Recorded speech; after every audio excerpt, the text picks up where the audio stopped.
ঠিক দুপুর একটায় মুখ্যমন্ত্রী মমতা বন্দ্যোপাধ্যায় তিনি আজকে পৌঁছে গেলেন স্বাস্থ্য ভবনের বাইরে, যেখানে গত 5 দিন ধরে অবস্থান বিক্ষোভ চালিয়ে যাচ্ছেন জুনিয়র চিকিৎসকরা। দিনে দুবার ব্যবহার করো স্টপেজ ক্রিম আর নিজেকে রাখো এভারগ্রিন। কেয়াশেক আরোমা থেরাপি স্টপেজ ক্রিম আর খুঁজে পাও নতুন আমিকে।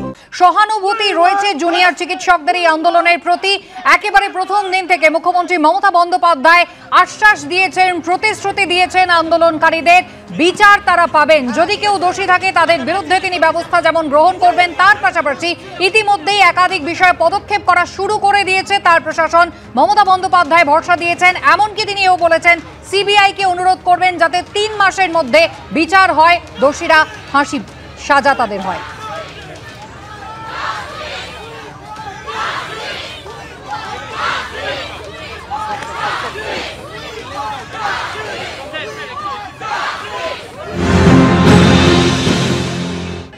আমি আপনাদের কাছে যেটা বলতে এসেছি, এত ঝড় বৃষ্টির মধ্যে, প্রাকৃতিক দুর্যোগের মধ্যে আপনারা অনেক কষ্ট পেয়েছেন।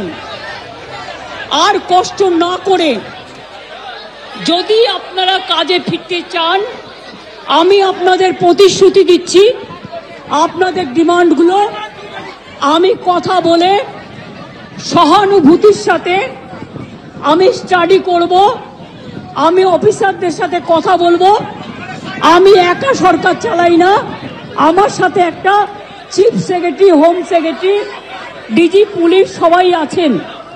আমি আপনাদের বলতে চাই, আপনাদের ডিমান্ডগুলো আমি ভাববো, আমি চিন্তা করব। যদি কেউ দোষী হয় তিনি নিশ্চয়ই শাস্তি পাবেন এবং আমি চাই তিলোত্তমার বিচার হোক। আমি সিবিআইকে অনুরোধ করব যত তাড়াতাড়ি বিচার হোক, এমনকি 3 মাসের মধ্যে তারা যেন ফাঁসির অর্ডার দেয়। আপনাদেরও পরিবার চিন্তায় আছে এবং আমি মনে করি অনেক মানুষও মারা যাচ্ছেন। আপনারা প্লিজ দয়া করে, আপনারা আমাদেরই ঘরের ভাই বোন, আপনারা কাজে যোগদান করুন এবং আমি বলতে পারি আপনাদের প্রতি আমি কোনো অবিচার করব না। আমি একটা কথা বলে যাই, হাসপাতালের ডেভেলপমেন্ট, ইনফ্রাস্ট্রাকচার সব কাজ আমরা শুরু করে দিয়েছি এবং করব। আমি সব হসপিটালের রোগী কল্যাণ সমিতিতে আমি প্রত্যেকটা একদম রাজ্য থেকে শুরু করে সব মেডিকেল কলেজ এবং মাল্টি সুপার হসপিটাল, যত রোগী কল্যাণ সমিতি আছে, আমি প্রিন্সিপালদের চেয়ারম্যান করব এবং তাতে জুনিয়র ডাক্তারও মেম্বার থাকবে, সিনিয়র ডাক্তারও থাকবে, নার্সও থাকবে, একজন পাবলিক রিপ্রেজেন্টেটিভ থাকবে এবং পুলিশ থাকবে। এই সিদ্ধান্ত আমি নিয়েছি। আপনাদের আরজিকর মেডিকেল কলেজেরও আমি রোগী কল্যাণ সমিতি ভেঙে দিলাম এবং সব মেডিকেল কলেজের আমি রোগী কল্যাণ সমিতি ভেঙে দিলাম।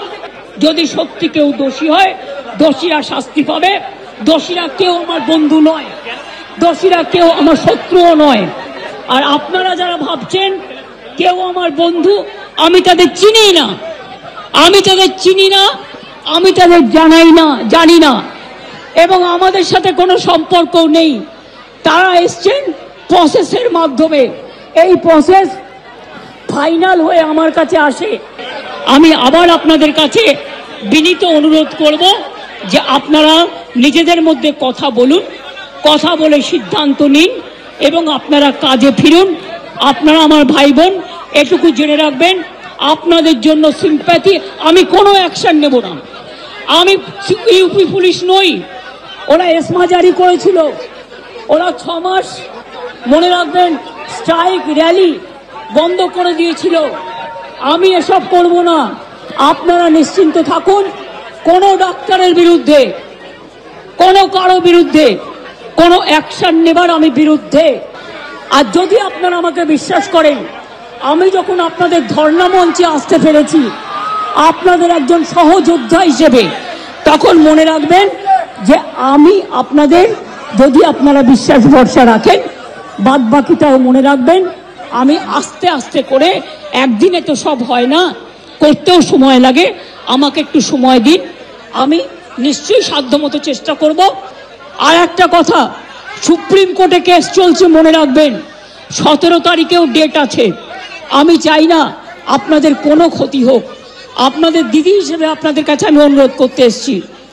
আমি মুখ্যমন্ত্রী নই, আমি মুখ্যমন্ত্রী হিসেবে বলতে আসিনি, আমি আপনাদের দিদি হিসেবে বলতে এসেছি, যাতে আপনারা না ভাবেন হ্যাঁ আমি চিফ মিনিস্টার আছি,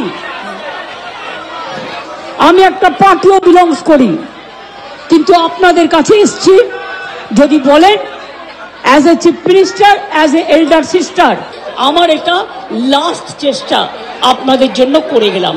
বাদ বাকিরা যদি আমার উপর ছেড়ে দেন, আপনারা জাস্টিস পাবেন, আপনারা ইনজাস্টিস হবে না, এটুকু আমি বলতে পারি।